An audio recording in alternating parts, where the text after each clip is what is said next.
Welcome to I Got the Smokes Let's Ride podcast experience with me, BTCG, episode 21. That's right, and this episode, along with the rest of these episodes, are brought to you by our good friends at Camacho. Live life bold, right? That scorpion, that living, that living, that loving, that's amazing. I've got a friend. Yes, quit being surprised. I have a friend. I've got a friend at work named Marv. Marv is awesome.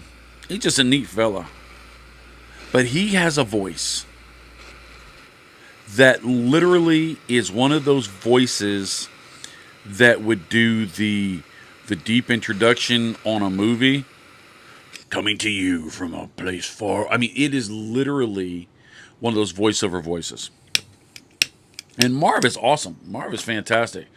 And so we got to chitting and chatting. I said, Marv, have you ever thought of doing voiceovers and stuff like that, intros and stuff like that? And he goes, it's funny you say that. In my past life, I was a thespian, an actor, and I did some parts here and there and the other thing, and I also have done some voiceover work. And I said, really? He said, yeah. I just haven't had the guts up to come up to him and say, hey, do me a favor. If I bring my microphone in and attach it to my phone, how much is it going to cost me to get you to do I Got the Smokes Let's Ride podcast experience with me, BTCG or Camacho Live Life Bold or something like that? It would be next level. And then once I get it, I got to learn how to put that in the video. Chief will have to teach me.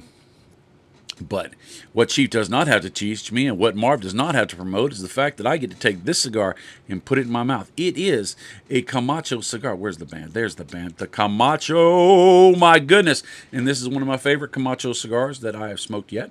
I have many more to smoke, and they may be my favorites too. But right now, this one is, and this is the Nicaraguan rum barrel aged cigar. Love this cigar. Sadly,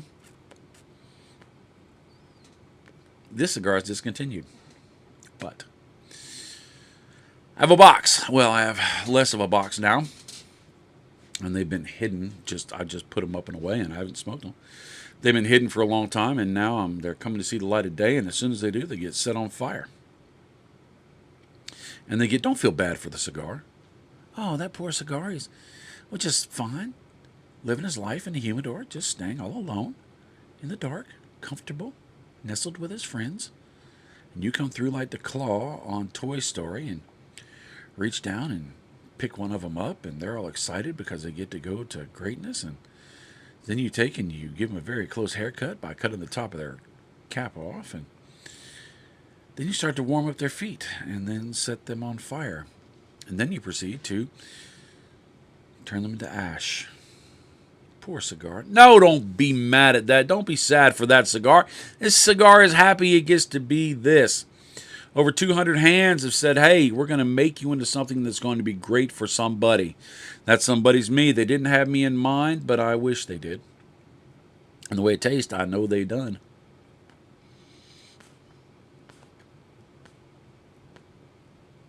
Now I know it is a little bit selfish, me smoking these cigars and not smoking regular production, into production run cigars, because I can sit here and talk to you about the deliciousness of this cigar, and it's going to be very hard for you to get one. It's not me going, na na na boo boo. That's me going, well, I've got these, I'm going to smoke these. But when I get new Camachos in, I will start running through those because I want you to experience the best lifestyle in this cigar lifestyle possible. How do you do that? You buy cigars and smoke them. Not just any cigars, cigars that you like. How do you know what you like? Well, you know what you like by smoking it, but I can whet your appetite. I can set the stage. I can give you information as to the construction, the smoke draw on the burn, the blend, which you may know based upon the blend that may be something in your wheelhouse. And then I'm going to tell you what I taste. Now, what I taste is what I taste. That doesn't mean that it is what you taste. Your palate is different than mine. Excuse me. Genetically, excuse me, I suck some smoke up in my nose. A cup of coffee helps that a lot. But your genetics are different than mine. Your lifestyle is different than mine.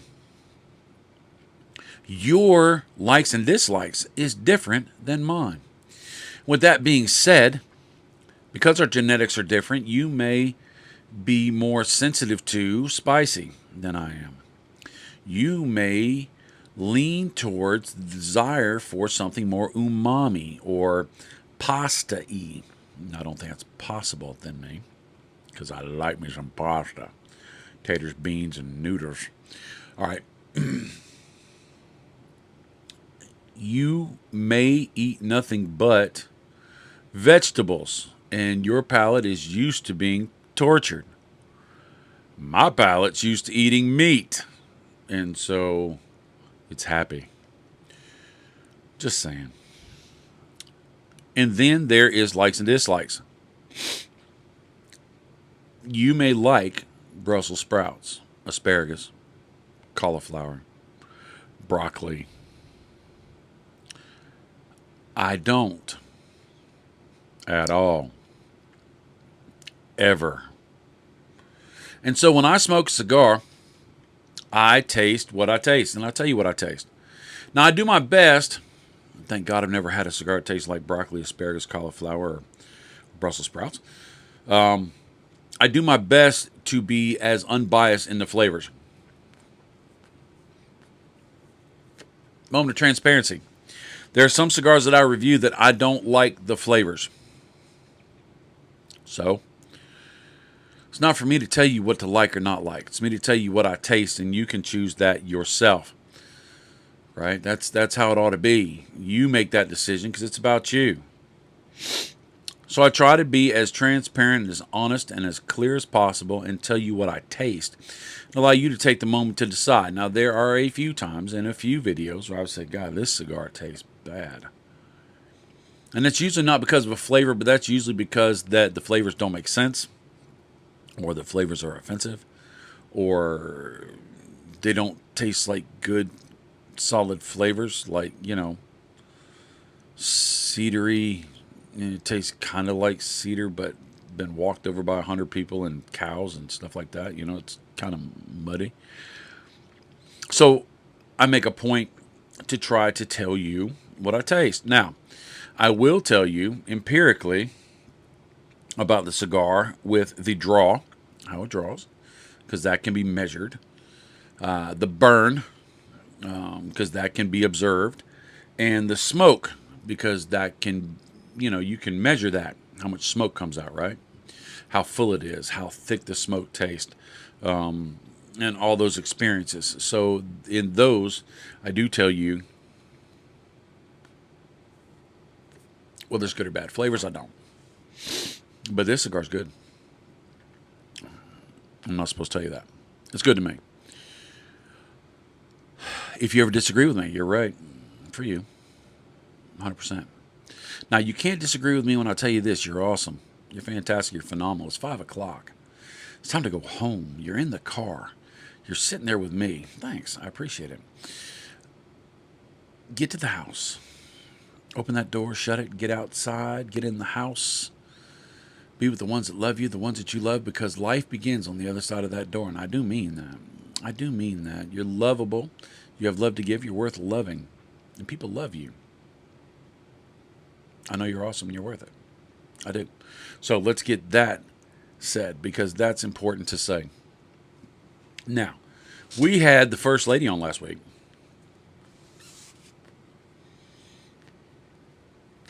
Telling her heroic story.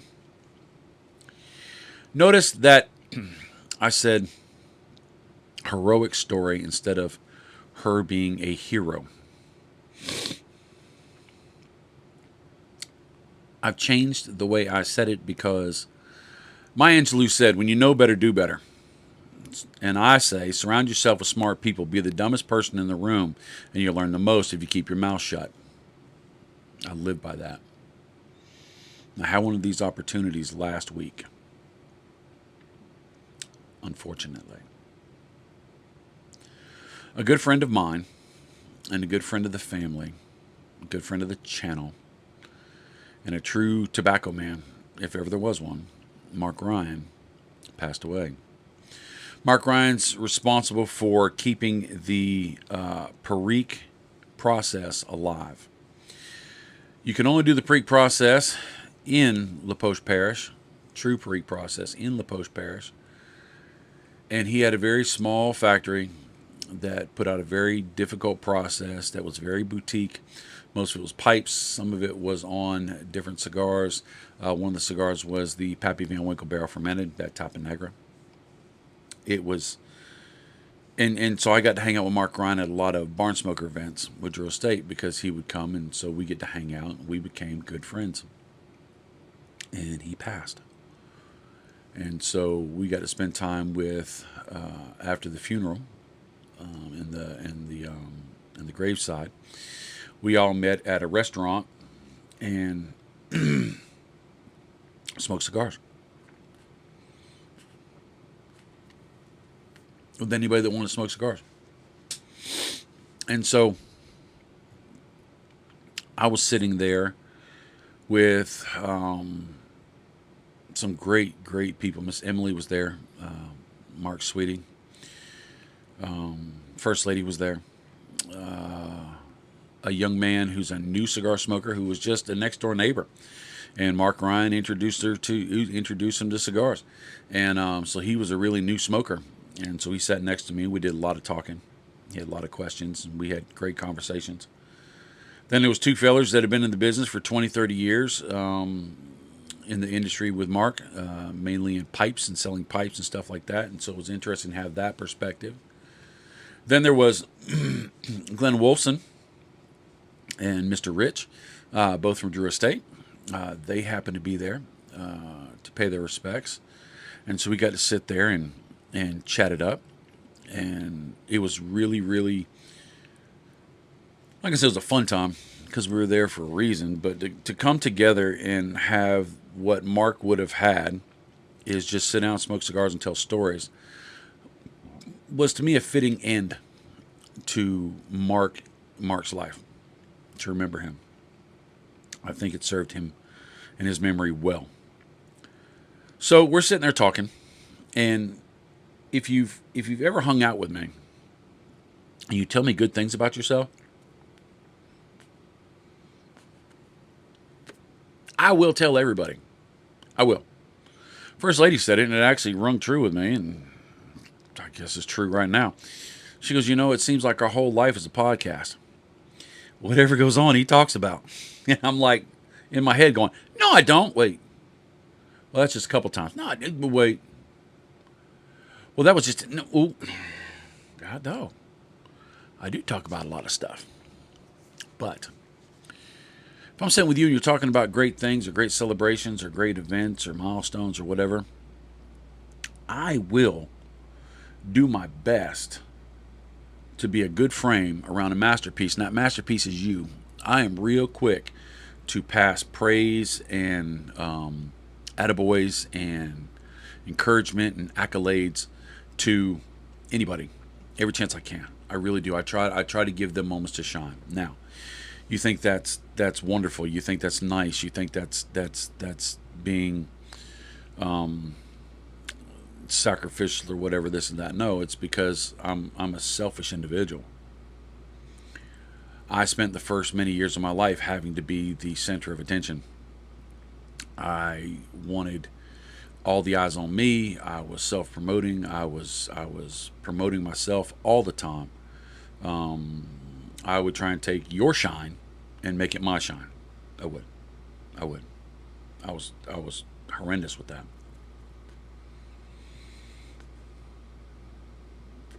And there came a point in my life where I figured out that life's not about me. It's about what do I do with it, and how do I help other people. And so I don't like promoting myself anymore. I don't like, that ash is gorgeous. I don't like tooting my own horn. I don't. Now I'm sitting here on a 1 hour podcast talking about myself and my life. I get it. I do a Drew Estate video every week. I get it. I do a Steve Saka video every week where I talk about my stories. I get it. I do videos for tons of other manufacturers. I have sponsored content from other manufacturers. I'm on Chief Talk on Thursday nights for 2 hours. I get it. Sounds like it don't balance out. He doesn't talk about himself, but he talks about himself. He's always on here and consumed by the masses because he just wants to have shine. Not anymore. I want to take the opportunity to let my life to be a cautionary tale. I want to take time to encourage. I want to take time to shut down all the negatives. I want to take time to be around great people. I do. And look for opportunities to promote them. And this is one of those times.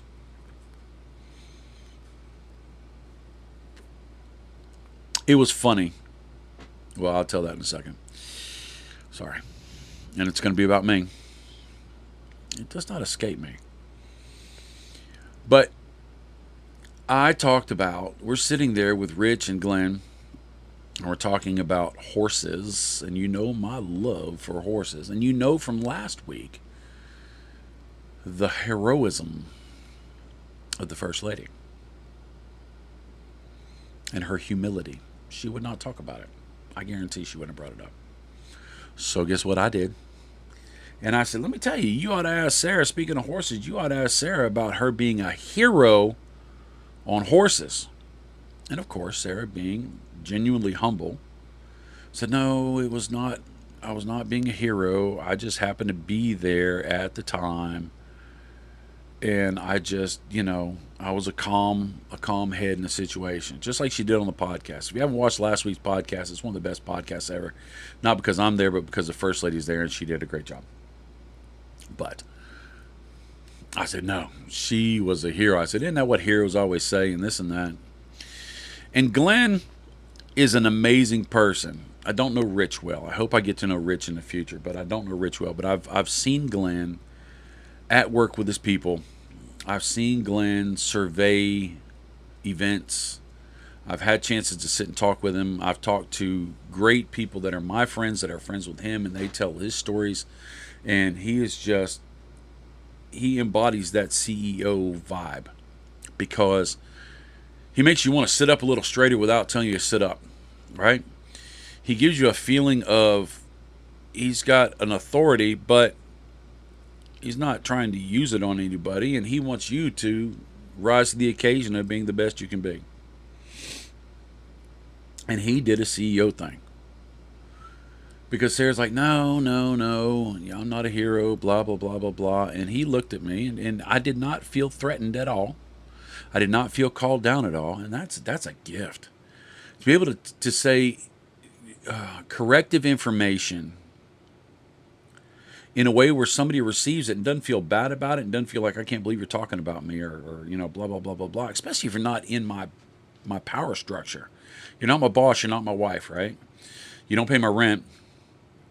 So you giving me your information there's a good chance I can say, you know what, poop on you. I don't care what you say. But to deliver it in a way that it is received and it is understood and it is valuable to that person without causing issue is a skill that I wish I had. I wish I had it. And Glenn does. He looked at me and he goes,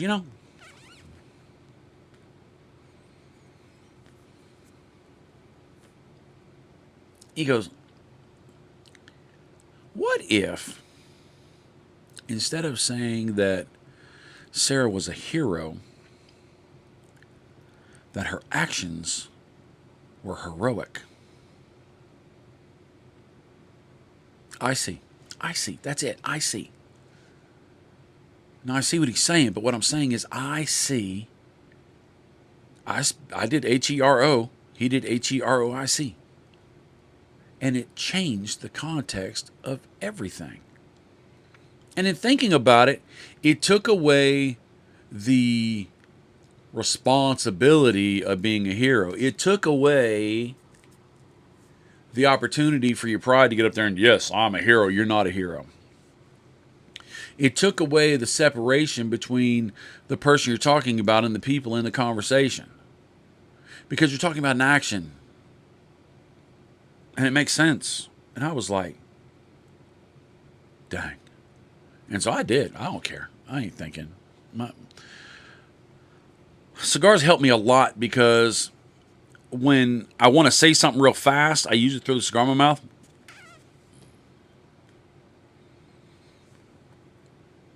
And it makes me look like I'm contemplating when I'm really just letting my brain catch up to evaluate if that's something I should say.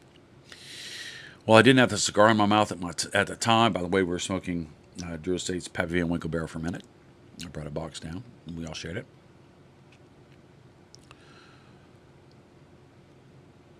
But I said, that's why you got a bathroom in your office.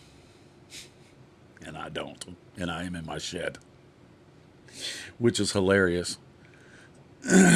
Because he had been talking, I got to sit down and have conversations with him. And through the conversations, we talked about a little bit of personal. We talked a little bit of business. We talked about a little bit of his life and how, what was it like when he came to Drew Estate, coming from such a corporate mentality going into the subculture. And it was interesting for him to talk about it. And I asked him flat out. And his friend Rich is, his office is near his. And I said, can I ask you a question? I asked Glenn this. I said, can I ask you a question? He goes, yeah. I said, you got a corner office, don't you? And he goes, no. And Rich shook his head like, yeah, you do. And he goes, well, actually, I guess it's a corner office because it's all down one side. And then he talked about something a little later. He goes, yeah, and something in the bathroom, blah, blah, blah. I said, wait. You got a bathroom in your office? He goes, yeah. I said, dude. I was enamored that you have a bathroom in your office. What? I was like, all right. No, that's some CEO stuff right there, boy. I get it. I mean, you can't go out and be in charge of a multi-million-dollar company and you ate burritos or had bad clams the night before and you go in there and you sit down and you just have a improper moment and then you come out and you're washing your hands and the people that you're talking to are like, the people that are in your charge come out and they're like, dude, that just kind of brings you down a little bit, right? So I get it. I don't have a bathroom in the studio. Of course, if I did, I'd probably never leave. Chief probably would run out all the toilet paper. Then I'd be fussing about that too. But that's funny. This ash is burning amazingly. This cigar is probably, let me think about this for a second. This cigar is probably 5 years old. And that construction is gorgeous. That mascara line is tight and tiny. That is fantastic. And that's stacking dimes. If you're driving, don't look at this. So,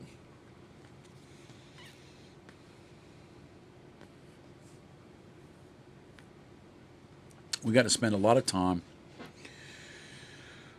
4.5 hour drive. We left. I got off of work. I went straight home. Changed.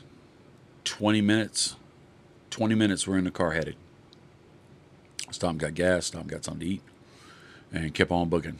Got up there to a hotel room Friday night. Stayed the night. Got up. They had a bagel bar. Wasn't bad. Got up and took off to the funeral. And this is the thing I was going to tell you that I said I'll tell you in a minute. Showed up at the funeral home, and I saw Glenn Wolfson and Rich standing there, waiting to go in. We were there about a half an hour, 45 minutes early, the viewing time. And so I walked up and said, "Hey," And I said, "Hey, boss man." And he goes, "Hey, da da da da." We started talking. And I could tell he didn't know who I was,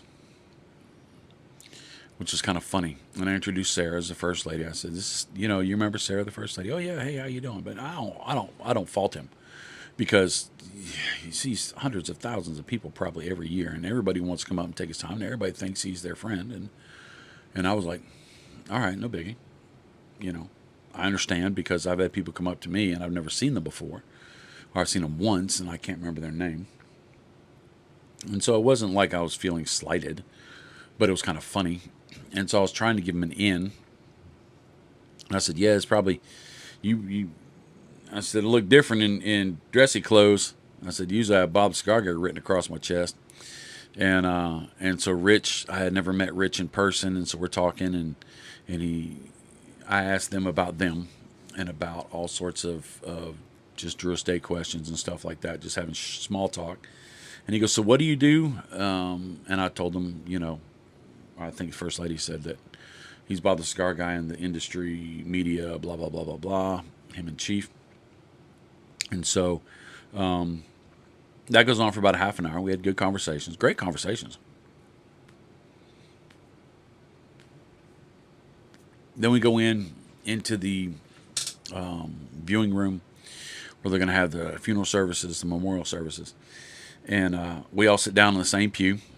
Sarah's on my right, and then Glenn's on my left, and then Rich is past Glenn. And we're all sitting there, and I lean over to Sarah because I think it's kind of funny. And I said, "I don't think he knows who I am," and kind of laughed, chuckled between me and her, which is hilarious because I just thought it was fun, right? Nothing wrong with getting humbled, right? When you think everybody knows me and they don't, it's kind of like, that's cool. All right, put yourself in check, boy. You ain't that, and I'm fine with it. I really am. It does not bother me one bit. I don't mind. I don't. I'm being honest. I'm being transparent. So then he leaned over right before it started. He goes, "Hey." I said, "Yeah." He goes, "I couldn't remember who you were. I knew you, but I've never seen you without your hat on." And then we had a chuckle. And I'm like, that makes so much sense because that hat, the way I bend my hat, is a different thing. I've never seen anybody bend their hat like this. And so it's a signature. And it's easy to say that big country boy that casts a big shadow with a hat that's bent like a goofy thing on the corners or bent down. Right? That makes sense. I bend my hat for that reason so that it is a signature. And sometimes when we go out, me and the first lady go out, I make sure I wear a hat that's not bent or not a hat. And a lot of people have taken off my hat before, and they're like, "I didn't know you had hair." Just to show you, I do. I have a lot of it, and it's not all gray. Gray just keeps growing up the sides of my head. Eventually, it will all be gray or all be gone. But it is kind of funny. It's like Clark Kent's glasses, right? He takes off the glasses, everybody knows he's Superman, right? One of those kind of things, which is hilarious. It's hilarious. So we had a good laugh at that. The service went. Well, how do you say the service went well? All the family was there. His two daughters. Miss Emily was there, and I have a hard time, even when I was in ministry, dealing with funerals because there's only so much to say if you don't know somebody personally.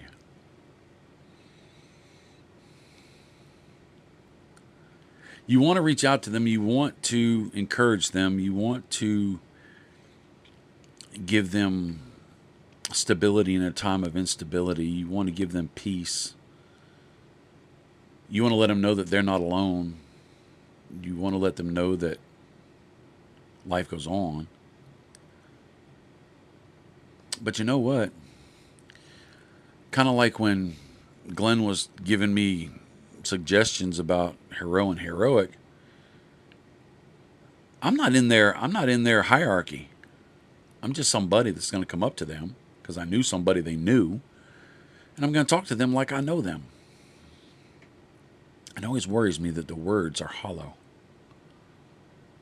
I mean them. You'll be my thoughts and prayers. Condolences as you go through this hard time. I hope you remember the good times and the life worth living. The reason you're sad is because you had a relationship that was valuable. They're in a better place. They're not sad right now. You'll get to see them again. All those, for lack of a better term, catchphrases just sound hollow to me. When I was in ministry, when I was a youth pastor, pastor would take me to hospital visits and hospice visits. And I would lay back. I would pull back because I didn't know what to say.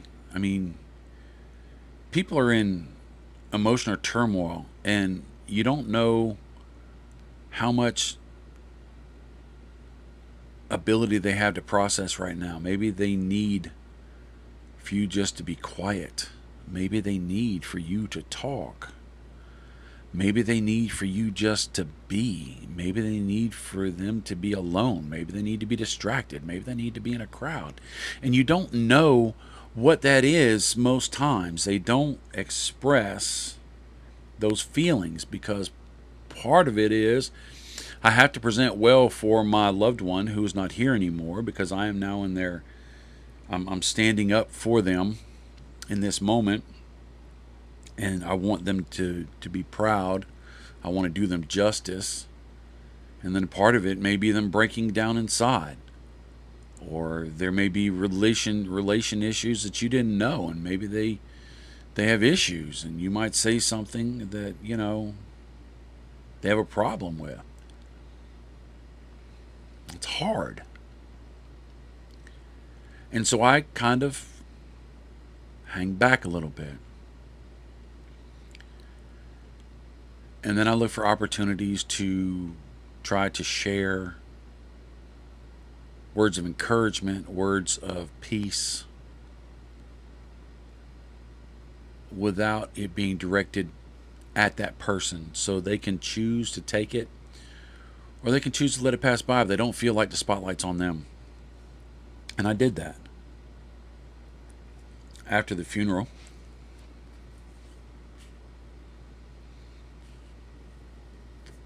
and after the graveside, we all sat around a table, and there was a lull in the conversation. And so I took the opportunity to say, I talked to the young kid, the new guy, because that made sense. And I pulled out the Pat Van Winkle and I talked about the Tapa Negra. I talked about the tobacco that comes from Kentucky that gets put in a barn, stalk cut, the whole plant's cut and hung. Then they fill the bottom of the barn with wood slats from a sawmill, local sawmill, and then they cover that with a couple feet of sawmill mulch. They put holes in it about every 10, 12 feet all the way down to the bottom of the wood, about as big as a number 2 washboard. Then you put coals in there and they smoke out the barn. Then they clear it out and they do it again. Then you take that tobacco and they put that down in Mark Ryan's factory in La Poche Parish in Louisiana. Then he proceeds to take Pappy Van Winkle barrels and cram them full of 500 pounds of tobacco. Then he takes these big railroad jacks, huge railroad jacks on these timbers, it's huge, and press it down under extreme pressure. And the heat and the humidity and the Cajun of Louisiana crawls in that barrel and gets in those leaves and just squeezes out every bit of potentiality that tobacco has for flavor.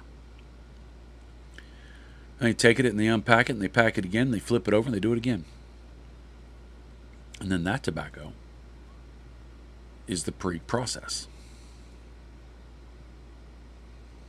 So, when telling the young man that story, that technical thing about a lost art,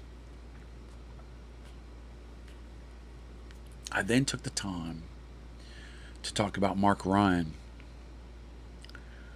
who loved his kids, was invested and involved, loved science, loved cooking, was a world traveler, was a tobacco ambassador, started his own business, loved Miss Emily. They were just side by side together. A grand storyteller, but a man who would listen and let other people shine. A guy who was never scared of saying hey to a stranger, because when they walked away, they were probably a friend. I talked about Mark Ryan, the person, as being tobacco,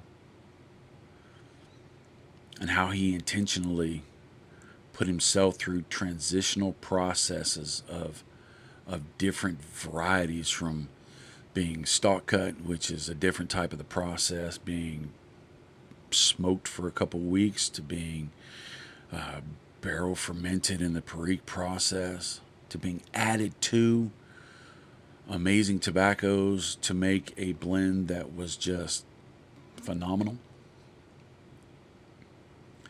I talked about that life had all the flavor that it could ever express. And as I told that story, that young man was not my audience. Miss Emily was. A couple family members were around. And I noticed that they hung around and they listened. And it's my hope that by saying that story in front of them in a way that was non-threatening, was non-platitude, was not one-on-one confrontational, that they were able to hear it. And it was my hope that it gave them some semblance of peace. Because I can talk tobacco. It's not that I'm smart. I'm not. It's that I'm smart enough to know I'm not smart. I've been blessed with opportunities to sit in rooms with extremely, extremely smart people and know when to shut my mouth and when to ask questions. And so in doing that, I have amassed a volume of information, nowhere close to many, many others, but I have a lot more than I've ever had. And I look for opportunities to use that information to add to somebody's life and to maybe teach them something that will give value in their experiences. And maybe, when possible, finding opportunities to turn it into something more than tobacco. This channel, unapologetically, uses cigars as a vehicle to be an encouragement from jump. Chief and I, and the First Lady as well, want people to know they're valuable, want people to know they're worth it, want people to know that they make a difference, that they have everything they need right now. They don't need anything else. They are perfect just the way they are. And we don't want to heavy-hand it. We don't want to beat you over the head with it. We don't. Maybe this is a place you just need to pause. This is a place you can come to where if your kid, you're watching it on your phone, or you're crazy and put me up on a big screen TV where you got to look at this big old face. Your kid comes in the room and sits down and starts watching with you. You don't have to cut it off real quick because it's something they probably shouldn't see. It's probably not going to be good. They're probably not going to want to watch. Kids, go away. But they're not going to be traumatized with inappropriate content. Or if your sweetie comes in the room and sits down next to you, it's not going to be that's what she said jokes, or it's not going to be inappropriate this and that. It's not. That's not who we are, especially on this channel. Now, do I tell off-color jokes? Not that's what she said kind of things. I don't ascribe to that, but I tell some poop jokes. I do. You know how guys are. And if I hit my thumb with a hammer, cuss word might come out. It's the truth. I don't think I've ever said that. But yeah, on channel. Or if something really frustrates me, or if I need to use it as a communicative tool to get attention, I've done that before. You won't hear it on here. You won't hear Chief do it either. You dang sure won't hear the First Lady do it. I guarantee that.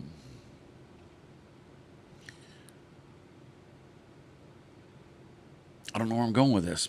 I guess I just needed to, while we're talking about encouragement and motivation and opportunity, I guess I wanted you to know that we're here because we value you.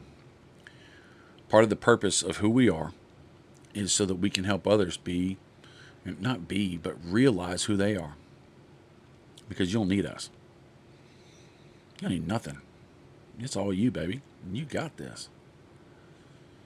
So we're you focused.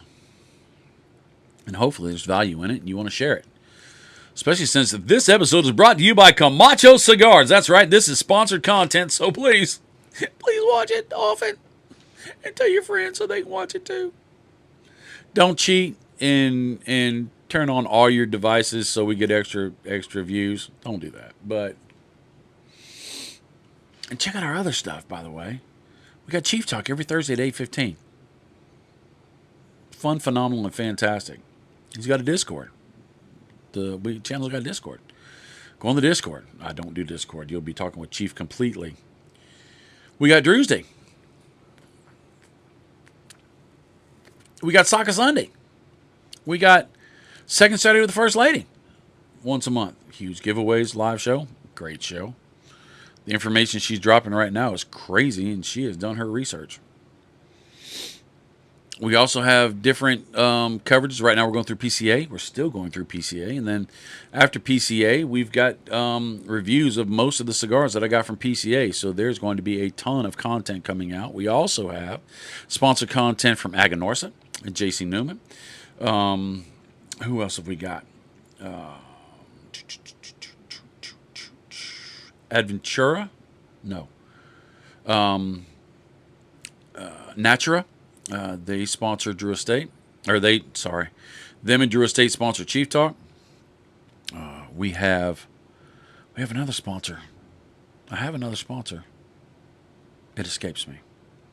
But then we also have cigars coming from other manufacturers that we do lots of reviews. So we've got lots and lots of content. Love for you to watch it. We are over 9,100 subscribers. We've been in the game for 9 years now. I would like to be at 10,000 before the end of the year. It doesn't look like we're going to make it because it's already in May. And we are not trending that fast. Once we hit the 10K subscriber, it is going to be a ridiculous giveaway. It's going to be the Bob the Cigar Guy and Chief style giveaways that you are used to, where hundreds of people are going to win, and every ticket is a winner. It's going to be ridiculous. We've been stacking up and storing stuff for years now. You're going to have a great time. We can't do that until we hit 10,000 subscribers. Why do we want to hit 10,000 subscribers? Well, main reason is because we want to reach out to as many people as possible, but also being able to do that, we want to garner more sponsorships and content so that we can use that money to advance our technical skills, abilities, travel, be exposuring appropriately family friendly, of course, but going to different events. We like to go to stuff like smoking. We like to go to smoking in the Carolinas. We'd like to go to Rocky Mountain Cigar Festival, Big Smoke Miami, all the other events, the smaller events, the local events. We like to go to some of those things. And we can't do that without sponsorships. We are blue collar workers. We have bills to pay, and so the channel has to carry the channel. One of the things Steve Saka said that was really impressive to me at PCA was, I love this cigar. I love that cigar, just like I love all my children, right? He said, but they got to eat. He said, this is going to be my favorite cigar in the whole wide world, but if it doesn't sell, it's done. Something else is going to fill that spot. Because they got to eat. In other words, it's got to pay for itself. And the channel is the same way. If we want to go do something, we have to be able to afford it through the channel. We don't pay for it out of pocket. We don't get a paycheck, but we've been blessed and we've had lots of opportunity to do lots of things. At this point right now with our channel, and I'll explain this, and it's probably not something you want to hear, not something that's interesting to you, but I'm going to share it anyway. Great content. That'll make you want to watch when I say, yeah, you're not going to want to hear this. And so you're like, click, boop, and go on to something else. TikTok or shorts or reels or something, Vines or whatever. Anyway, at this point, if we decided we didn't want to do this anymore, which is not on the horizon at all, we want this to be generational. But if we chose that we're just not doing this anymore, we could literally honor the rest of our commitments, which we have contracts with people for a year. We would honor those commitments, and then we would divvy up and be done. There is no debt. We have no debt. If we can't afford it, we can't buy it. Chief has had to wait years for better cameras and lenses, and I've had to wait for lights and a computer. I didn't have a computer for the first couple of years because we didn't have it. We didn't have electricity out here. We built a shop. I started off on the back porch, went into a little bitty tiny shed, and then we slowly worked to build this place. And then we've just slowly grown. We do that for a couple of reasons. Number one, as soon as we go into debt, it becomes a honest-to-God job. How many people love their job every day? How many people pour everything into their job every day? At that point, you're working for somebody else, and the passion may start to fade. Number one.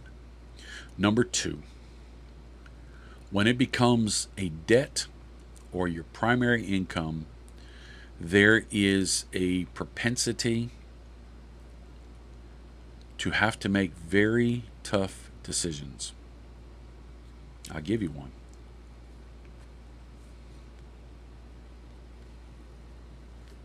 Over the years, we have had manufacturers reach out to us. And they say, hey, we want you to review our cigar. And we want to pay you this money. Which, especially back then, was a lot of money. A lot of money. Not a lot for anybody else, but for our channel, that was a lot. And I said, okay, what do you want? What kind of content you want? We want a review, and we want you to say it's a good cigar. And I said, oh, I can't do that. So what do you mean? I said, I can't just say I'm going to tell you it's a good cigar if it's not a good cigar. I said, I will smoke the cigar. And I will talk about the quads, the smoke, the draw, the burn, and the flavor. And I will talk about the flavors, and if it smokes well, if it draws well, if it burns well, the construction is good, I will praise your construction. If the flavors make sense, if the flavors are clear and crisp, I will talk about the flavors and say what they taste like. And then I will give my personal opinion.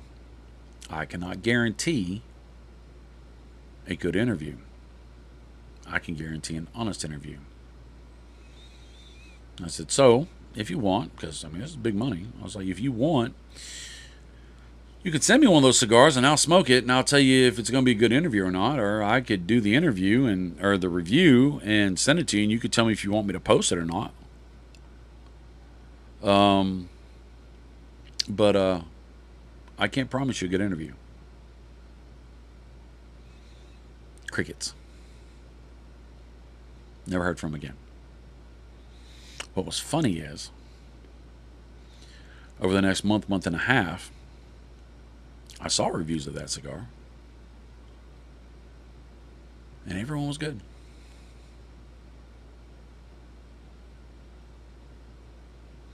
If I was in over my head in debt with this channel, it would have been harder to be able to say nope.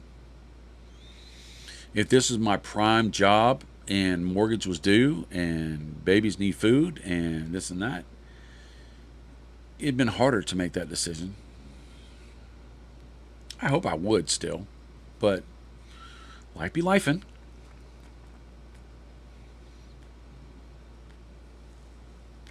So we don't ever want to get to a point where we have to make hard decisions. Now, would we like to let this be our full-time job?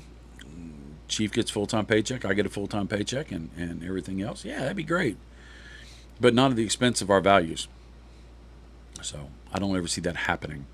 There's only two media groups that do this full-time, and it's their only job. They don't have any other job. They're not retired. They're not pulling retirement, this and that. And there's only two. And they are huge. And they're awesome. They're great people as well. But in the rest of all your cigar reviewers, all the videos you watch, all the other reviewers you watch, all the other media you absorb through the cigar industries, everybody else is a side gig. I don't know if you knew that. People do not do this for a living. This is not a living wage.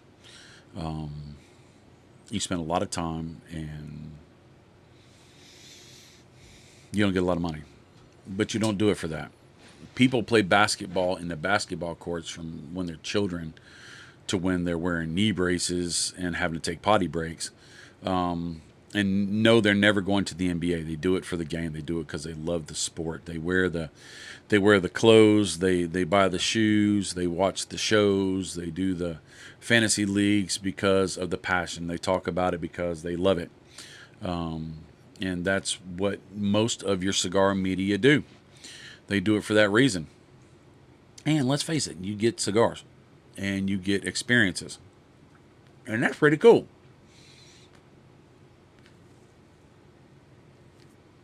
So, we are winding down. We got 7 minutes left. Hopefully, you've already shut me down. Hopefully, you've already cut me off. Your ride home was great. Traffic was good. People were not peopling. They were out of your way. You got out of the car. You went in the house. You got the big hugs from everybody. And you're just chilling and living life. That's my hope for you. That's my desire for you to get on that good stuff, right? This is just the in-between. We're the appetizer for the great life. That's pretty good. I like that. We're the appetizer for great life. So, get in the house. Get in loving. Get in living. All that great stuff. What else do I talk about for another, now, 6 minutes and 30 seconds? I talked a little bit on that one. Camacho. Let's talk about Camacho. Camacho is part of Davidoff of Geneva. Yes, did you know that? I did. Davidoff of Geneva is an amazing, Davidoff's great cigars. High-end, polished, not always high price, but high-end in the blends, more of a European blend. But not only do they have Camacho, which is their rough and rugged side, their every man side, every woman side, everyday side. You've got Zeno, which is Law Ream, much like a day at the beach. Just a chilling, awesome day, Margaritaville kind of thing, Kenny Chesney kind of thing, right? Just chill, relax vibe. Zeno Nicaragua is amazing. Then you've got the Avo Uvasium, which is more of a smooth, mellow vibe. That's right. You could see somebody in the background playing a piano and people singing along and just having a great time. And that's a Zeno vibe where you just feel mellow and chill and you just enjoy it. Now, does that mean that If I'm having a bonfire, I have to smoke a Camacho. If I'm at the beach, I have to smoke a Zeno. If I ever go to a white glove affair, I must smoke a Davidoff. And unless there's a piano playing in the background, light music, and a little brandy glass on top with a couple dollars in it, does that mean that that's the only time that I can smoke that Avo? No. You smoke what you want, when you want, with who you want, how you want. You want to smoke it upside down, backwards? You want to smoke? You want to punch a hole in the middle and light both sides? I wouldn't suggest it, especially if you have facial hair. You can do that. It doesn't matter. You want to stick it in your pipe? Sure, why not? You want to get one of the little pipe cigar pipes, which is basically a big long ceramic stick that you throw in your mouth so the tobacco doesn't touch your lips? Why not? Be fancy. You want to dress up, dress down, sit on a toolbox or a tailgate. If you want to do a building a deck, you want to do a building a shop, you want to do it just hanging with your friends, you want to do it by yourself. You want to do it in a boat with a goat. Over here, over there. You can even do it in your underwear, but don't send pictures. Please don't send pictures. But what I'm saying is, Davidoff is very good at giving you an experience that you can tailor for yourself. But if you feel like going upscale and you want something that feels affluent, you can grab that Davidoff. If you just feel like just get a Camacho. I mean, it just presents well. It's got that big scorpion on it, big bold letters. Zeno's got that script, but it's still got that rage. It's got that Law Reign is amazing. He's fantastic. That bright yellow on that Nicaragua is amazing. You know, Avo, you just want to get somewhere in between. You can grab that thing. And then there's actually the Baccarat, which is a totally different vibe, right? I'm not familiar much with Baccarat, so I don't talk about it much, but I've had a couple. Interesting, but let's face it.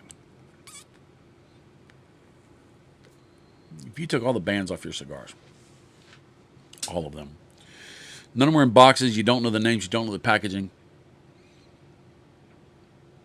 you can create whatever experience you want. You can say this is a high dollar cigar. You can say this is a polished cigar. You can say this is a rough and rugged cigar. You can say whatever you want, and you're right. So, if you get to a point where you're like, I want something fancy, and you don't have something fancy in your humidor, pull the band off of it and call it fancy. Why not? Why not? And as you're sitting there, and you got nothing else to do but smoke cigars, might I suggest that you take a minute and you pull up one of those Bob the Cigar Guy videos. Why? Well, you might laugh. You might learn. You might be encouraged. You might not. But I'll get a view. And I can use them. If you hadn't subscribed, please subscribe. I'd love for you to subscribe. Soon, this podcast is going to be on podcast sites. Chief is going to show me how to do that. Chief called me on the carpet and said, now that you're sponsored, which we never planned to sponsor this year, but we had that opportunity. We took it. He said, we need to get serious. We need to get you on podcasting. We need to get a mixing board. We need to get a doogie-doo-dah-day. And so that is coming.